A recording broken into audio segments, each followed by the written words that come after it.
What is up, everybody? Welcome into another Tuesday morning, afternoon, evening, whenever you're listening to it.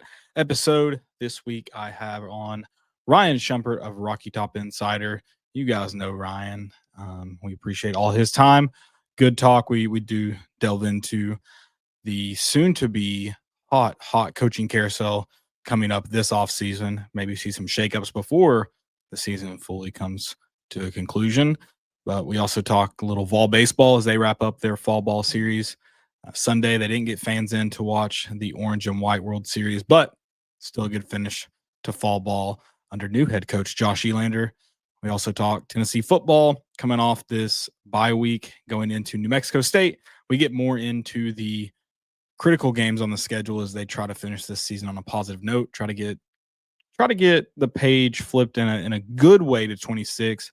We think we both kind of talk about how important it is to finish the season strong. Still a lot to play for, even though the college football playoff is now out of contention. Also talk a little Vol basketball, freshman Nate Ament, where this lineup's going, where this lineup's headed. Tennessee plays North Florida on Wednesday night. Ryan crowns that the Chaz Lanier Bowl game. That'll be an exciting one to see this team in action again. Nate Ament, SEC Freshman Player of the Week, maybe has a chance to get a second in a row. We'll see. Appreciate you guys listening. Make sure you subscribe. Everything's below right here. Subscribe to YouTube, where you're more than likely listening to this. If you're on podcast, make sure you subscribe. You should be subscribed, but if you're not, it's okay. I won't hold it against you. Subscribe and leave a 5-star review. That helps us a ton. Those are a few free things you can do to help us out, help us help you. Yeah, go subscribe. Please, please, please, please, please. Tell your friends to subscribe. Get all of your family. Get Christmas is coming up. Get them a YouTube subscription to More Important Issues. That is one of the best gifts you can get someone, get a loved one, and everybody will appreciate it. And you don't have to tell them it was free. You can tell them it costs $1,000. Actually, send them this video. This subscription costs $1,000, and someone felt that you needed it this season, and they got it for you for Christmas. So Merry Christmas from Caleb and Landon and everyone else here at More Important Issues. Hope you have a Merry Christmas and a Happy New Year. There you go, right there. Boom. Send that to them and give them a YouTube subscription. Log into their account, subscribe, and tell them it costs that much money, and it's a good Christmas gift right there. Easy peasy. Appreciate you guys listening. Enjoy this episode. We'll be back next week with another guest to this show that is not yet to be named. If you have a name for me, send it to me. I probably won't use it. Maybe I will. Who knows? Appreciate you guys listening. Have a great week. We will see you guys on Thursday at Fox Sports Knox on Fan Run Radio. Thank you all again. Home run, slam dunks, give him 6. Boys at MII, they got your big orange face. All year long is the place to be, to hear some balls for life, talking Tennessee. You can hate us if you want, but we sure ain't worried about you. We got more important issues.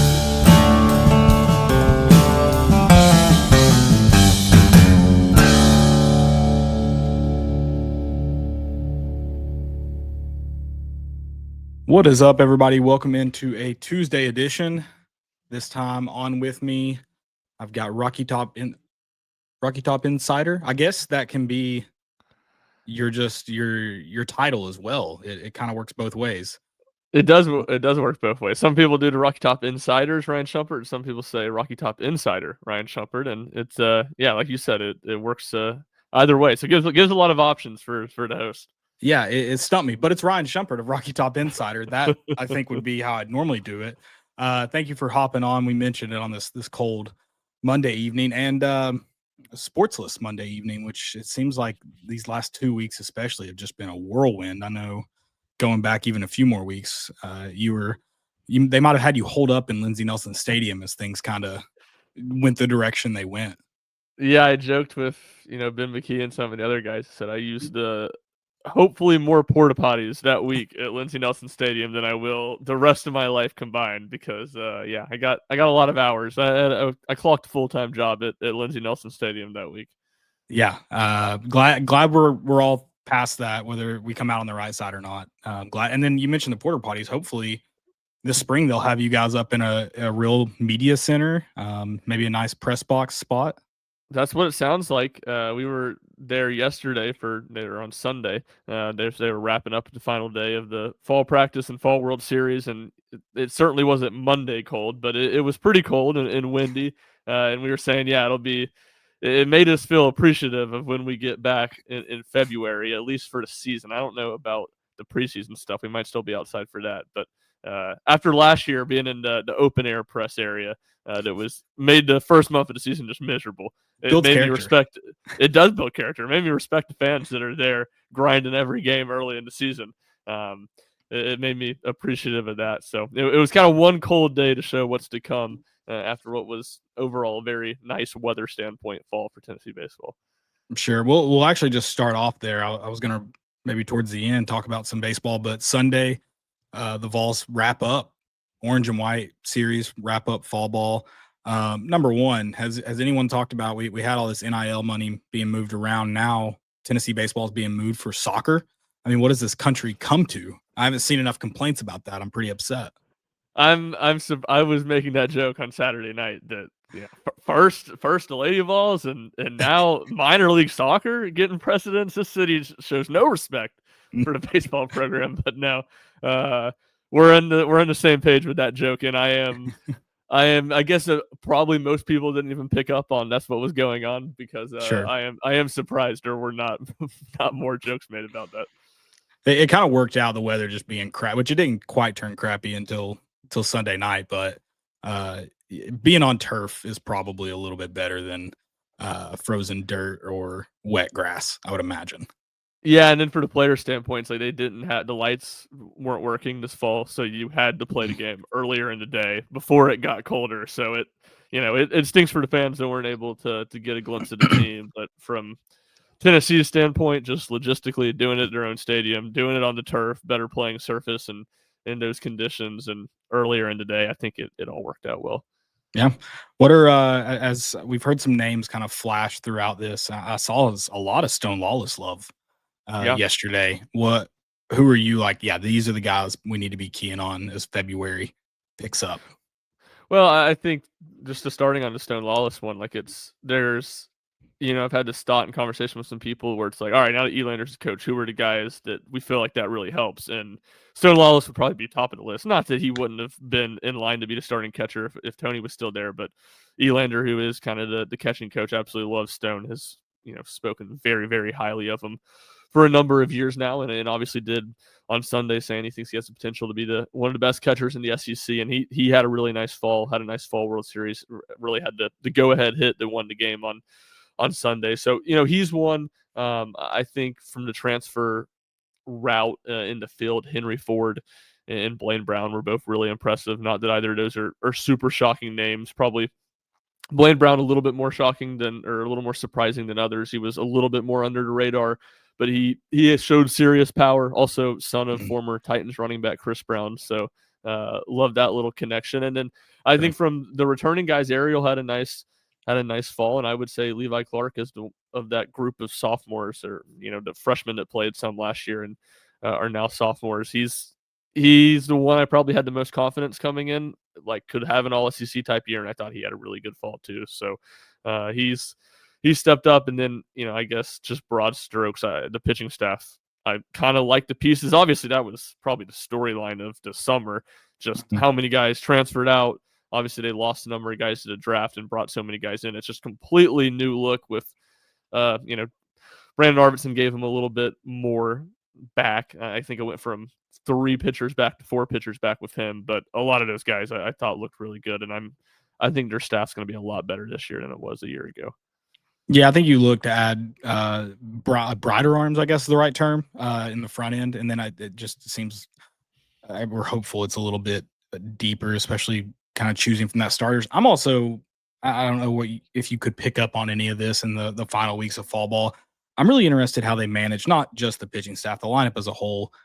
How it feels like Tony was very much of the mindset of go out there and earn it. We're going to try this a million different ways, especially before conference play. I'm really interested if it's more of getting guys comfortable or if they keep that same mentality, how that functions early on in the season. Cause I got to think it's going to be a little bit different, but I don't know how different. No, exactly. Like it's just just more broad strokes too. It's like you just know Elander is going to have some things that he likes to do differently, and he just has different coaching philosophies to Tony. Even though I'm sure they see things largely the same way, and he'll continue to do things a lot of the same way. I think that's a big one. I think the amount of just tinkering with guys at different positions, because it wasn't just like Tony would play a bunch of guys. He would, if Oh yeah. someone was capable, if Dalton Bargo was capable of playing 3 spots, he was going to play all 3 spots and a billion different lineup combinations. So I think there is, because I do think it'll still be a lot of going out there and earning it on the field when it comes to these spots. But how much will they tinker with guys at different spots? And again, it's a really small sample size. I felt like there was maybe a little bit less of that in the last 2 weeks of fall when Elander became head coach. To me, it felt more, at least within practices. Like I remember there was one scrimmage going back 3 or 4 years now. Like Jordan Beck just randomly played an inning at third base, and then quickly it was hit like one ball, and you're like, yeah, that's not going to happen. But it would be guys like that who you knew where they were going to play would play 3 different positions in a single scrimmage. It felt like Elander, at least on a day-to-day basis, was like, all right, let's rep Henry Ford at right field and for 7 innings today. And then, we might try it out with something different tomorrow. But that was something that, again, small sample size, but was a little bit of a note early on of something I thought he did a little bit different compared to Tony. Yeah, that is going to be really fascinating. And you may not even notice a huge difference in that first month, but it's going to be really interesting because I think a lot of people had issues with, not early on, because how those processes kind of go, but didn't love Tony Vitello's in-game management stuff. So I'm really interested to see how that works out with Josh Elander, because of course he's going to see things differently. He's a different person, but they very much operated on similar frequencies. But I'm also curious to how much does the pitching decisions and the management of that staff, is that going to be, not that Frank didn't have a say, but is it going to rely more on Frank Anderson's expertise, or is he going to try to make most of those decisions? I'm interested to see how those play out. Yeah, I'm with you, and I kind of tend to think that you'll see Elander, rely on Frank more. Not, again, to your point, not that Tony didn't, but just be a little bit more differential because he's doing this all for the first time. And I think the fact that they bring in Chuck Alleman to kind of run the offense is obviously just a good move from a lot of perspectives. But I do think it's interesting that it's like very much Elander adjusting, taking a little bit more hands-off approach, which I think is a good sign. And so that's a tough balance because that's something he was really good at. But you don't want him to try to be a hitting coach that is now the head coach too. You don't want him trying to do both those roles. So I tend to think that. And I mean, even like, I think Frank Anderson last year was more inclined for Ariel Antigua to start in the field because he was a better defensive guy and he wanted more defense behind his pitching. How much is Elander going to be to that point more inclined to lean with the veteran coach who has been a head coach that is on his staff as he's going through all this stuff for the first time, especially, and it does, even if he became the head coach in June, it would all be different, but it is a little bit different. And it's not like he had a June, July, August planning period and a full fall to tinker with a lot of stuff and think through his thought process. And it'll calm down for 6 weeks or so for him, but it's all moving very, very quickly for him as a first-time head coach. Yeah, definitely kind of thrown into the deep end as everything ramps up, because it seems like it's forever away, but we're going to blink and February's here and they're playing real games, and then late March and we're into SEC play. Like it's going to fly by. It's crazy that it's basketball season, that football season, regular season's almost wrapped up. And speaking of football season, I am ready to get rid of this buy game, pay for play game in November. There's nothing worse than coming off a bye week and having to play no offense to New Mexico State. Have the utmost respect for their program. You won't hear anyone with more respect for their program than me. Yes. But man, this is, as I was already kind of down after the Oklahoma game, turn around, have a bye week. And thankfully there were some awesome games to enjoy this weekend. But you turn around and you play New Mexico State in a year that you're banged up a little bit as a fan. This is a hard game to get up. I think it can only go really one way. We're probably not going to be pleased because everyone's got to be looking ahead to Florida. Yeah, like, and if they come out and just kill them, like, nobody's going to care either. Sure. Like, that's what you're expected to do, and that's what Tennessee typically does in those games. So I'm with you. And I said and I hate to even give any credence to Jeff Goodsman's point because it's not a good point. It's a terrible point because it doesn't matter. In actuality, for the basketball program, it doesn't matter when you play the games. But it would have been a nice year for them to have that Wisconsin game 2 or that Louisville game 2 early on in that kind of, what we get 2-week lull between Oklahoma and Florida. So it is definitely a slower couple weeks. And yeah, I'm with you. But the bye games stink. And especially the late bye game off an open date. Like it feels like, I'm sure by the time we get to Florida, it'll feel like the Oklahoma game was forever ago. Yeah, and I was already ready to get rid of those years ago. Now having I don't think it's lined up this way in the past few years. I don't remember it, but today I woke up and thought, oh, there's really nothing nothing to look forward to. This just sucks. Yeah, it does. And I guess it's like 2 times every 7 years you get the double bye week years, which I generally like, but it creates these opportunities. And yeah, no, I'll save the full ramble, but like I've never been a expanded playoff guy. I've never been a huge fan of it. Like last weekend to me, or this past week's been like just a great example why, because one, the Tennessee aspect, and I think once we get closer to Florida, people will be more bought in. But people acting like the season's over and it doesn't matter anymore. Like 9-3 with a win over Florida and a good Vanderbilt team would feel just light years different than 7-5 losing those games. And then the other one is watching Indiana Penn State, which was a great game and I enjoyed watching it, but it's just a different feel when it's like this could keep Indiana out of the playoff, or Indiana's going to have to beat Ohio State in the Big Ten championship game if they don't win this one. So, yeah, that's, again, I know people have differing opinions on it, and there is good things, and I think the 9-game conference schedule is probably chief amongst them that will get rid of some of these bye games. But as we're kind of in this middle ground where we don't quite have that yet, it's been a little glaring to me. Right. Well, and I agree with your overall point. And I'm someone who's been very upset about the Oklahoma game, and I'm also not someone who's like championship or bust. Like I don't view the season being an ultimate failure if you don't make it, if you don't win a championship, or even if you don't make a playoff, because I'm pretty realistic in my standards for where Tennessee should be. But I do feel like the expanded playoff, and I know it's just, the problem is it gets bigger and bigger and bigger, and I feel like we're at a good spot where I don't love the group of 5 auto bid, especially when we're staring at one that's seated outside the top 25. That makes no sense to me. I think there's a lot of things to fix, but I think it makes a lot of games that didn't matter all of a sudden start to matter. Now you could argue that when you had big time bowl games, you had that, and so it's just a shifting of the mindsets. And now Tennessee could be playing in a quote unquote good, respectable bowl and it not feel like it matters. And so I think there's definitely like room for both. But yeah, I think if Tennessee wins, and that was kind of my question about this, like if the Vols finish blank, like that allows them to line up in a solid spot for 26. I mean, do you feel like they really need to go? I feel like they just, at the state it is right now, they need to go win these last 3 point blank period. Otherwise, not that it's all doom and gloom going into the postseason, but it could be just not in a great spot to try to build in 26.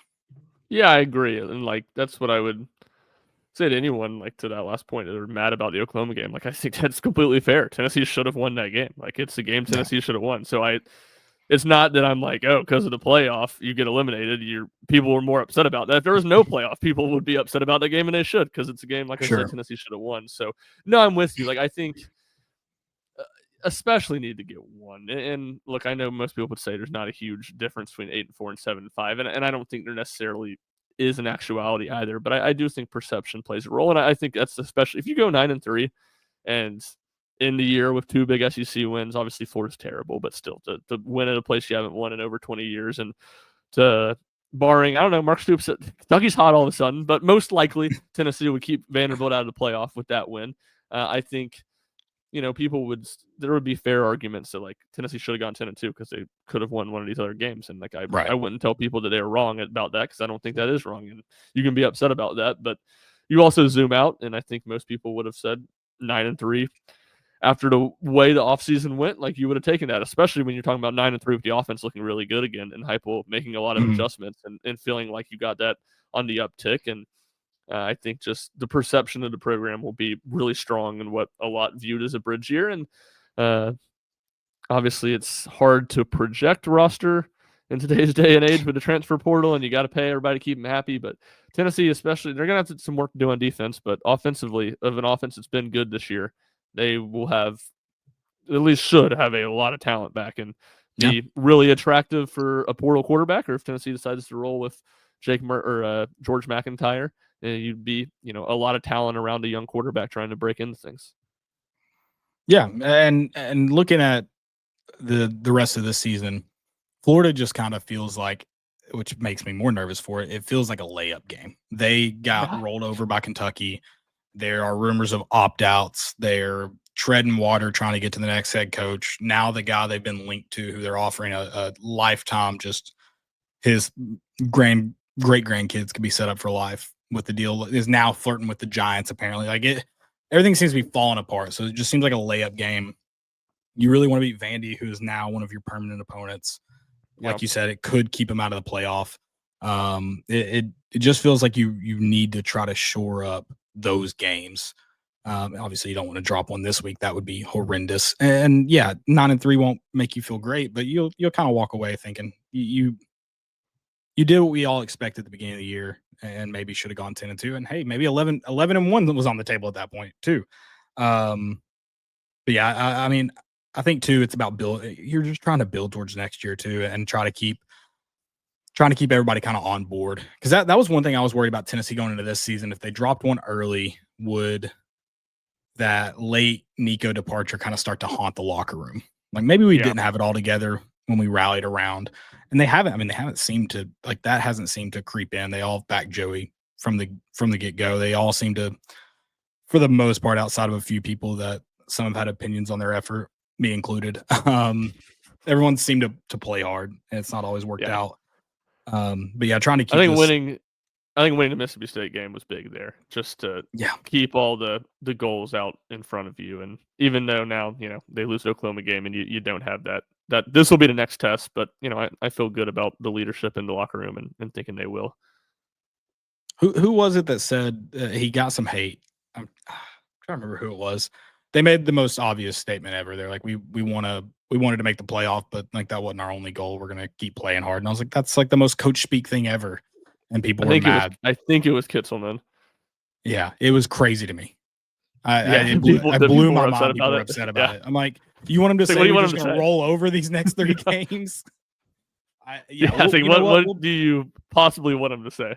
Yeah, we'll be just like Florida, and we'll cough one up to probably the worst Kentucky team under Mark Stoops, right? I mean, it's up there. It's probably like first 1 or 2. Obviously he inherited a terrible situation, but since he's gotten it going, which, I mean, that's like, it seemed like after the Tennessee game, all the reports from the Kentucky writers was like, they're probably going to make a change.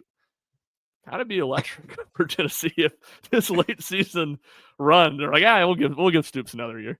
It's probably gonna, the khakis will stay in Lexington for at least a few more years.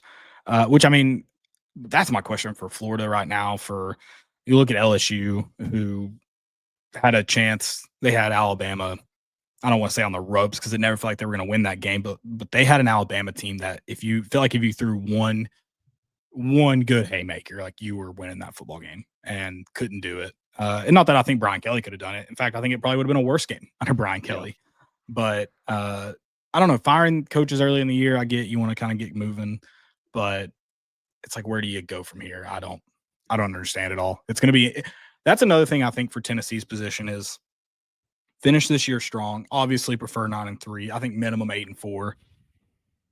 And you're in a really, really good position in the SEC because you have all of these programs that are flipping with a ton of transfer guys that they'll be leaving and then also bringing in to rebuild rosters. So I think you have to finish this year as strong as possible. And I think obviously 9-3 is doable, but you just can't drop these last 2 SEC. And I feel like you're in a great spot for the next 2 or 3 years because you're in a better roster building spot now. In this day and age, rosters flip so much. You never truly know, but how it would feel is a lot different. So I like where we're at. And again, going back into the national media, no one wants to fire Josh Heupel. People are upset with him. No one wants to fire him. No, That's that crazy. that was I mean, that was ridiculous, and I mean, that's just where you see the stuff on Twitter that you just can't take that as the truth, essentially. Like, Right. that's what I'm sure national media people were doing, because there was a few people out there that were very vocally anti-Josh Allen. Even most of them, I don't think, were actually indicating they should fire him. So, no, the all the roster or all the coaching changes, like, it just presents a lot of interesting questions for the offseason because, one, you're gonna have our co-friend, Chase Thomas, I thought made a good point in an article last week of, like, you're gonna have a lot of good coaches on the market, like coordinators, both on the offense and defensive side that wouldn't typically. And, I've been more defensive, I guess, of Tim Banks than other people have been. So I don't feel like you just have to run him off. And it's probably tough since they gave him a contract extension last year. He's got 2 more years on his contract. But do you make a move to try to hire like a Blake Baker at LSU or something like that? That just presents an interesting question from a staff reshuffling standpoint. And then, two, just a transfer portal, you're gonna, to your point, have more guys in there. But at the same time, I would assume that a lot of these schools are going to be really aggressive early on paying. So I imagine the cost will go up on a lot of guys too. And then with the NIL and the rev share, like, how much Mhm. is the NCAA going to force that? Like, it's just a lot of questions that I think makes for a fascinating early offseason at the very least. Yeah, and assuming that a few of these jobs attract big time hires, that'll shuffle up other programs. I mean, it's very likely you see a shakeup at Ole Miss, a school that's been paying a lot in the transfer portal. Do they Yeah. continue that? Who do they get? How does the Big 10 and Big 12 look if some of those coaches get poached for other jobs? It's going to be a very, very interesting January when everything kind of starts to settle and we see the full landscape. I have zero faith that it'll all make sense and work out for like, it's just not going to work out for everyone. Someone's going to be very upset Yeah. with Yep. the hire that's made. And it could be an up and coming coach, like very well, and they didn't want that. They wanted the splash hire with the huge Jimmy Sexton contract. That's just Yeah. not going to happen. I Here's don't know. a question for you. At what point does Ole Miss winning in the playoffs, like, do you not wait for Lane if you're like the Florida job? I mean, I feel like you can't, with how quick you made a move on Billy Napier. I feel like you can't wait past mid-January or mid-December. So if he wins one game, I think that really, if it doesn't fully push you on, it's really close to pushing you on to the next guy. And I think on the very surface, I'm like, Lane Kiffin is good enough if I'm Florida or LSU that I'm like, all right, I'll just punt on this portal cycle. I'll wait for however Right. long. But the two things there, one, even if he has like a tentative deal in place that he's told you he's going to take the job, he was going to take the Auburn job a few years ago and Right. changed his mind. So what if he changes your mind? Then you're behind everybody making a hire Yeah. and you're screwed. What if, to the point you made a couple minutes ago, what if the Giants come calling and that becomes real? And because that's not going to happen until January when the NFL season ends. And then it's like, well, I'd rather go coach Jackson Dart in the NFL. Like, I don't know. It makes all these coaching changes so unique with the hot Yeah. coaches now typically have their teams in the playoffs, and then you have to wait longer. Like, it's Kiffin, I think, is worth punting on a portal cycle, but there's just that chance of things going so poorly if he changes his mind on it and doesn't take the job. I think it would have to be a inked deal, which isn't going to happen. But for me, if I'm an AD, it's there are papers signed if we're going to wait on you because of all the madness that could happen. And another thing too for Tennessee fans that probably we're probably just going to have to come to terms with it. Josh Heupel got an extension this past season. He's going to get a raise more than likely this offseason. Because there are going to be teams that call Jimmy Sexton that whether it's real or not, they're going to offer interest. And unfortunately, like that's just the nature of the business is if you want to keep your coach, you have to, and which I think is very interesting about Lane. I don't know if we'll ever truly know Lane Kiffin, but you watch that documentary, that E60 on him. Yeah. And I'm not convinced he's ever leaving Oxford. There's no chance. And now I'm like, well, there's so much money involved and there's the Giants opportunity as well. Who knows? And it's to that point too, like if this gets further and further down the line for Kiffin, let's say the Giants aren't even involved. it's like, is it really worth going to Florida where my roster is probably not going to be that great next year because we just missed on the whole portal cycle? Like, why not just run it back with Ole Miss? We're going to be in a good spot. And I mean, I'm sure he will be recruiting the portal that entire time, because why would you not be? Right. So yeah, I don't know. It's a very, very tricky situation. And it does feel like if Kiffin's ever going to jump to anything, I guess, other than an NFL job, this would be the cycle, but there's still a lot of reasons that make me think he might stay put at Ole Miss. Yeah, it wouldn't shock me a whole lot if he stays at Ole Miss for several reasons, but it's an interesting one, and I don't exactly know where Florida moves to, because there's not been a ton of other big name that's kind of been their target. That's what everyone assumed was going to happen, and everyone pretends he wants to live in Gainesville because he grew up in Tampa. I don't know if that's true at all. Those are two very different cities, but it's fun. It's fun to think of, and I hope Josh Heupel isn't involved. I know we had that Blake Toppmeyer article about how Penn State's the I guess would be the most comfortable, I think is how it framed it. Jonathan Crompton mentioned he might want to go to Penn State because that would be exactly cut out for him in terms of winning big games. But they also just fired their coach because he didn't win big games. So I don't know if that's the correct answer or not. But that Penn State one's a very interesting one because that's a pretty cushy job. Like if he just won one big game in the last 2 or 3 seasons, he's fine. He gets another big contract extension, James Franklin, and that's another name to look out for in this coaching cycle. That I probably wonder get a nice paycheck.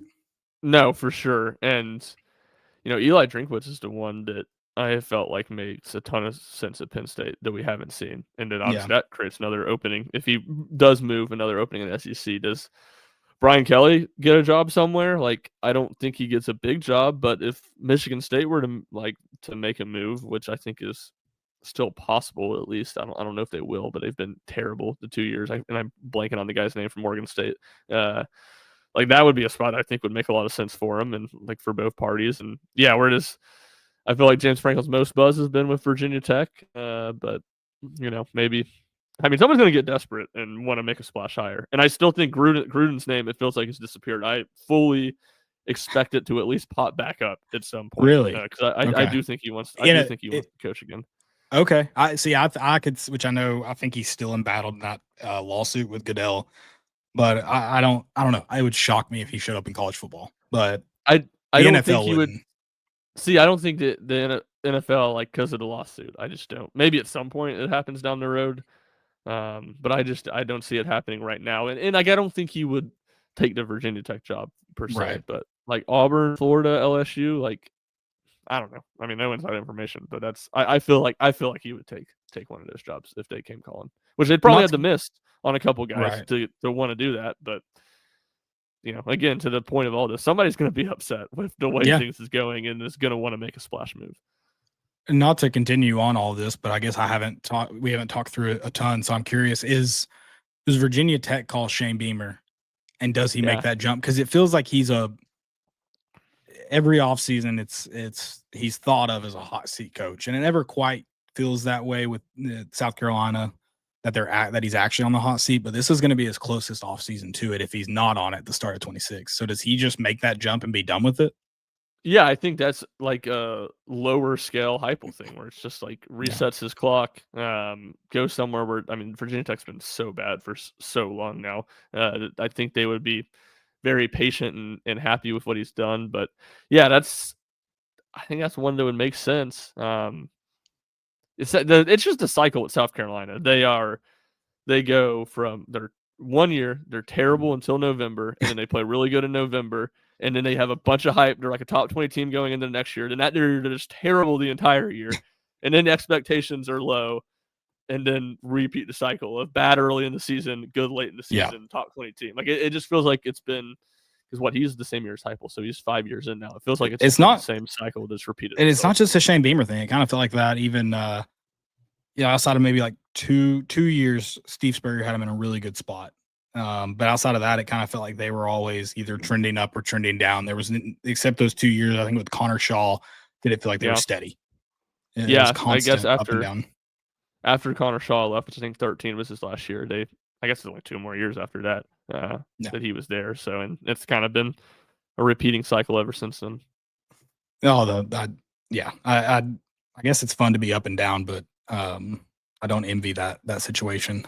No, it's kind of like lower stakes Auburn. It's kind of what it feels like. The highs aren't as high, and the lows probably aren't as embarrassing. But it feels kind of similar. Does Auburn just go with Harsin at this point? Talk about a guy who is, he's winning at Cal, big win over Virginia, a playoff contender. He's winning pedigree. He spent some time, I think, in the South and really fit in well there. Yeah, that's, man. I know obviously the last play call was terrible and they lost that game on Saturday, but I did come away thinking Hugh Freeze might be the worst offensive coordinator in the entire country after watching how much better their offense was. Who is calling plays? Who is calling plays for Auburn? Do you know? I guess it's whoever the offensive coordinator was. Yeah. I'm not sure who. But I don't know. Some of that probably speaks. I don't think Vanderbilt's defense is great, but do they turn it over to DJ Durkin officially, or is his name forever outside of a head coaching job? I mean, I gotta imagine he's probably still tied up in lawsuit stuff, or unless Maryland's settled. Like he's probably still not in a. It's been long enough that I bet everything's settled, but I still doubt that's a name anyone from a head coaching standpoint would want to. Yeah, but he's again that's a really good defense coordinator that could be out there this offseason, like that. I'm sure some big school will hire. And yeah, I think Arkansas is the interesting one. Like I think Arkansas just needed Petrino to win like a couple games to just like have that as the fallback plan. I mean, they haven't won a single, at least an SEC game. Maybe they've beaten some nobody schools. So I think that's kind of a tough sell now too, to say you're going to go with Petrino full time. Yeah, I don't know if they would want to or will at this point. But I also don't know, like you're going to have to go grab an up and comer. I'm trying to think of anybody off the top of my head that would leave their current jobs for Arkansas. Blanking on Tulane's. Golly, like I don't think he takes Arkansas. Summerall. Yeah, I don't think he doesn't take Arkansas. I don't think. Maybe Golish. See, would Golish go to Arkansas? Because I feel I mean, I don't feel like confident in that, but maybe like that kind of feels like the best case scenario. I think Summerall at Auburn makes a lot of sense. Yeah, I could see Golish going to any of these openings outside of, like I could see him going to Virginia Tech before Arkansas, just because that conference is so weak. Which that's another thing too. I think is that name hasn't been mentioned, and because things have cooled off in Clemson, South Carolina over the last few weeks. But I feel like if LSU or Florida went and offered Dabo the money that's being thrown out for Kiffin, 3 weeks ago you would have had me convinced he's jumping ship. Yeah, that's interesting. Like, it seems like that would probably be good for both sides. It just feels like a change of scenery thing is needed for Dabo. And then that becomes like how Clemson's a good job. How good of a job would it be viewed compared to some of these others in the market? I think would be really interesting. I think it would only be one of the best if that was Dabo leaving for like LSU or Florida. Because that takes them off the market. That's the only way. I don't think Penn State's highly thought of in those. It's not in the Florida or LSU conversation. Yeah, I think it's just. I think those are definitely viewed as the two best, and then I think that next group is Auburn, Penn State. Like Clemson would probably be in that group. I feel like. Yeah. It's going to be interesting, and I started all that to ask, who does Tennessee need to attack in the portal? What positions? You mentioned quarterback. Feels like you have to go try to find somebody because you've got a true freshman and a redshirt freshman that are probably going to be duking it out in fall camp. You would like to short, but can you get a big name knowing that those two guys are there already? I think you can. I think it needs to be a senior, a 1-year type guy. But I just think it's a really attractive spot to walk into with, you'll have 4 or 5 offensive line starters. And I know the offensive line hasn't played as well the last couple of weeks, but I still think a good offensive line and probably the best returning skill group in the SEC when you look at Mike Matthews and Braylon Staley and Deshaun Bishop. Like, I think it would be an attractive spot, and certainly Heupel would have being able to sell what Joey Aguilar came in here and did from a statistical standpoint in a short amount of time. So, it's defensible to roll with the guys that they would already have. But I don't know. It's just such a we've seen so many of these first-year guys, especially when they're young, or first-year starters, especially when they're young, fail the last couple of years. I would just want to get a little bit more of a proven commodity. So really on offense, like that's the only spot I feel like they really need to go get. Maybe if you lose a receiver to the portal, maybe you'd want to go get one. But even then, I don't feel like that's super, super necessary. And then defensively, I think you probably need a number of spots, but safety and defensive line would be, especially interior defensive line. I think you just need to add more. You think you need to upgrade at safety, and I think you need to add bodies for depth because you're I going think to both lose is a lot. safety, depth Yeah. and stardom. Yeah. It I just, would like to see I would like to see like one for sure Yeah. safety who's a starting quality guy, and then like another Jalen McMurray type guy who can play multiple spots, and you feel like comfortable playing at that spot if you need it because, it's rocky there. Yeah. Tony Vitello has joked about how guys have come into his office and said, how much can you pay me? And he's turned them away. I think you offer those guys what you can pay them, and tell them where to sign in, and you take them. Yeah, and then this for sure. It's and I guess that barren. goes too to just like the star spot because Boo, I don't think anybody expects to be here. McMurray is obviously gone, so you need a body there. I think Boo, this seems like if there's one thing I could almost guarantee that the year everyone thinks Boo Carter would leave is the year he comes back somehow, some way. I've been of the mindset that he played at 4 different high schools. I didn't expect him to play 2 years at Tennessee. And maybe he turns around, he's a 4-year guy here because I could have never guessed it. I don't know. It would be a great redemption story. Sure. And certainly Colorado is not as attractive as it looked in August when all this was going on. But yeah, and I mean, I guess to that point, like his value can't be that high. Like no. I think if someone's going to get him, he's going to play defense and be a gadget guy. Like they're thinking we can use him all over the field. That's why we were going to get him. But to that like point is why I don't think he'll be at Tennessee. Is like wherever he's going to be, he's going to be taking a pay cut. Like I don't think Tennessee's going to pay him what they've paid him this year. Like it's going to be, you can come back, but we're going to pay you less, and that doesn't. He doesn't. Which has that happened in the? It's had to have happened in the NIL era, correct? Yes. Yeah. We just I don't think many about guys have really come back once that's presented, but yeah, no, that's how it's. I think presented to a number of guys. Yeah.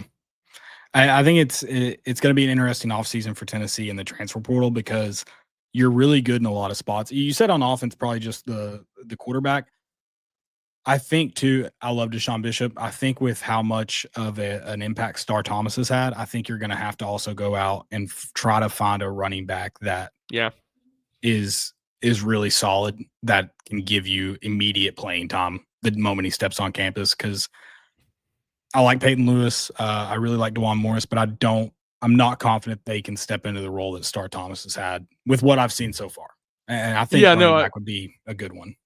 I think that makes sense too. I tend to agree there. And look, I mean, it wouldn't shock me if Peyton Lewis wants to go somewhere where he feels like he can get more carries too. So the movement Tennessee will have outgoing will affect a lot of this too. But that is one I tend to like. Tight end, I think Tennessee's in a good spot because I like the young guys. Ethan Davis has emerged well the last couple of weeks. That was kind of the other one earlier in the season. I thought you might need to go get somebody at, but yeah, another, again, a Star Thomas type guy, a guy with 1 year of eligibility who you feel confident he doesn't need to be the go-to running back or all SEC type guy, but just someone you know is reliable and solid probably makes a lot of sense. And I mean, also too, I hate it because I love Deshaun Bishop, but in this era too, if there's a guy in the portal that would consider Tennessee that it's a stud, and who knows if that guy's even in the portal, I'd go after him. I would say, you recruit every year to get better. I do the same in the transfer portal, even for those guys. And I'm sure that's the mindset, at least at a lot of positions on Tennessee's roster. Yes, I think that is. I just think always a big thing that affects that is how much are you willing to spend. And I don't think Tennessee typically spends a lot at running back, and I don't think they will this year. And I think they will be looking to spend a lot with the kid down at Baylor and the prep ranks in the next class. So I think when you're talking about recruiting, whether it's portal or high school, I think at the running back spot, that's where they're going to want a lot of their financial commitment. Peyton Manning, watching him every week, has to have an impact on how much Tennessee pays him, right? I mean, that, and it's got to only trend good with every highlight video we've seen of the kid. Yeah. Yeah, I mean, he's the real deal. And I remember thinking that, like, and not that I think this affected anything, but just with like Savion Hyder, I remember thinking like, obviously would love for Tennessee to get him, but I would kind of rather get, I don't know, David Gabriel Georges. I think I could be pronouncing that wrong. I was like, I'd kind of rather have him, and he's a guy that just makes a lot, from a timeline standpoint of when he could come in and play a lot for Tennessee. I think it made more sense on Tennessee's roster. So that, you got to get him. In Ohio State certainly is a very, very tough team to battle in recruiting trails. Tennessee learned the last couple weeks and today with Legend Day flipping. But that's a guy I would be very, very invested in and like Tennessee's chances, which I think kind of mitigated the hit of missing Hyder back in the summer. Sure. Real quick, flipping to Tennessee basketball. I won't keep you too much longer, but Nate Ament named SEC Freshman of the Week. Big game against Northern Kentucky. My question, though, about Tennessee basketball, do we see a starting lineup shakeup anytime soon? Or do Rick Barnes and his staff continue the pace they've kept? And, I mean, you see JP Estrella, he's the best big man against Northern Kentucky. Does that change anything? Do we see anything with – I know a lot of people aren't happy with Bishop Boswell, but how does that affect the coming Wednesday? Is that their next game? Right? Yes, Wednesday they get North Florida in the Chaz Bowl. Though the coach, Matt Driscoll, is not there anymore, who coached Chaz in North Florida. He's the associate head coach at Kansas State, and I think they lost 3 players to the Big Ten, I believe, from last year's team. And it's early, but they seem to look like a team that lost their 3 best players to the transfer portal and their head coach. So I don't think we see anything Wednesday. I mean, we saw a little bit of a move on Saturday with Cade Phillips instead of Jalen Carey in the 4 spot, which I thought made more sense personally. Look, Bishop's played. I mean, I know he did not play great against Duke, and I have been as skeptical as others have been about his long-term fit of being a starter, but he's played well in the 2 games this year, so I don't think you're going to necessarily see a change there in the short term. Long term, I think Ethan Berg still makes a lot of sense and could find that role. And yeah, JB Estrella is the one and I wrote a little bit about it today, where I don't think you're going to see him start this game, but that's the thing I'm looking for. Tennessee's got so much depth and has so many combinations of guys that can play in the front court. I want to see as many minutes with JP Estrella and Felix Okpara playing together as possible, because I think that's the highest ceiling combo. And offensively, I think it works fine, because those are maybe the 2 best shooters of the front court options that can stretch the floor a little bit. I think it's much more about defensively in the matchups when you're playing, the Josiah Jordan James of the world's, like that, a guy like that starting at 4. Can JP, go out and guard them effectively? Because I think you want Felix guarding the 5 man and being able to protect the rim, because that's what he does best on the court. So that's kind of what I'm most interested to see. I think when you talk about highest ceiling Tennessee lineups, I do think it's Gillespie and Berg and Ament and Estrella, and then Felix down low, but I don't necessarily anticipate seeing a change in the next couple games before they head to Las Vegas. Is Bishop going to retain that role longer because of his defensive play, especially over Berg? Is that what's going to keep him there? Yeah, for sure. And I think it's, one, just his defense compared to Berg. He's rebounded well. He's done a lot of little things well. And I think it's 2, like at Tennessee, let's go back to last year. And obviously the roster construction changes everything. If Tennessee had a Zakai Ziegler defender at point guard and a Jemiah Meshack defender at 3 guard, I don't think I think they would start Ethan Berg. They would go with offense. And it's not that Nate or Gillespie are terrible defensively, but they're just not elite defensive guys. So I think that lends towards Rick wanting to go with what he trusts most at defense at the 2 spot. Sure. Yeah, that makes sense. And I'm curious how Rick Barnes and his staff handle this. Obviously not in the same regard as the baseball team, because it's different guys, but every year feels like a different roster to manage. And I'm curious with how they go about it, because he's over the last 3 seasons, he seemed to manage it just a little bit differently, because the roster is so different. This year, though, probably his most unique roster that he's had at Tennessee. So I'm really interested. I'm kind of shocked the leash Nate Ament's had, but I think it shows you he's the real deal. Without us, we've seen glimpses, but without us seeing it fully, he is the real deal. Yeah, I think it speaks to one, Rick just as a whole the way he has adapted as a coach the last 5 years at this point in his career is like crazy. I mean, there's nobody does that in any sport. And I think this is just another example of it. Like and I think Nate is about all the right stuff and, isn't a problem, which makes it easier, but he's just been very positive towards him, long leash, not going to this point. I'm sure there will come a time when he will be critical of him in the media, but he has not ripped him in the media, is always very complimentary, because I think he knows that Nate is so key to this team unlocking its potential. So that's a big part of it. And then, to your point as a whole, the roster is just a radically different look than it's been the last couple of years with how much they have in the front court and then the depth as a whole. Like, that's a Rick Barnes typically does not play more than 7 or 8 guys, and I don't know what it's going to look like, but they're playing a lot early right now, and it does seem like they have a lot of depth, and I still think a couple of these guys will get weeded out by the time we get to February and March, but it's less, it's not as easy to point to who that is, where I think last year and the last couple of years, you could kind of point to, like, yeah, these guys just aren't going to play a whole lot once we get to February. And right now you have the guys maybe you would circle you think are the most likely to get squeezed out, but none of it's obvious right now. It's kind of back to the baseball thing. A lot of this, I think, is going to be decided on the court with what these guys do in non-conference play. Yeah. Excited for this basketball team. We'll see where that goes. Ryan, tell everybody where they can find you on X and Rocky Top Insider and all that good stuff. Yeah, find me on X at rschump00, RSCHUMP00, and then all our work over at RockyTopInsider.com, at RockyTopInsider on all socials. Ryan Sylvia doing an awesome job covering the Lady Vols. Obviously we'll have tons of football stuff, and men's and women's basketball have you both covered. And like you said earlier, it really will not be too long before we're getting into baseball stuff. So we got you covered on all things Tennessee athletics. Love it. Ryan does a great job. Make sure you go check out his work. Ryan, thank you for hopping on tonight. We appreciate it, and we'll see you soon. Sounds great.